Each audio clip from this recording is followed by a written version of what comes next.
পাচ্ছি, তো নিজেকে ধন্য মনে হয়। সে God gift Vestige, God gift Gautam Bali sir, God gift Deepak sir, God gift Kanwarbir Singh sir, সেই সঙ্গে আমার নয়নের মণি মিস্টার দেবকুমার মন্ডল স্যার, উনি অসাধারণ চেষ্টা মেহনত করে আজকে নেই নেই করে ভারতবর্ষে 5 লক্ষ মানুষের রুটির জায়গা করে দিয়েছে।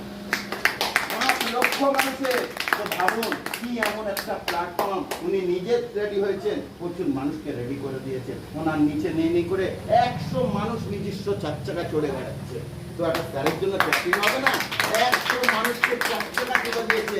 সেই ধরনের একটা মানুষ আমার আপনার মধ্যে সিম্পল ভাবে রয়েছে, কোনো তিলবিন্দু ওনার মধ্যে আত্ম অহংকার কি জিনিস। আর এমনি সাধারণ মানুষ লোকে একটা গাড়ি সে কেনাকাটি করে সে যা গা ফোলায়, দেখি বুঝি ভাবি যে ভেস্টিজের মতন প্ল্যাটফর্ম, ভেস্টিজের সত্যিকার মানুষের মতন, মানুষ হবার প্ল্যাটফর্ম, মানুষের বাঁচার প্ল্যাটফর্ম, নিজে সুস্থ থাকার প্ল্যাটফর্ম, প্রচুর মানুষকে সুস্থ রাখার প্ল্যাটফর্ম।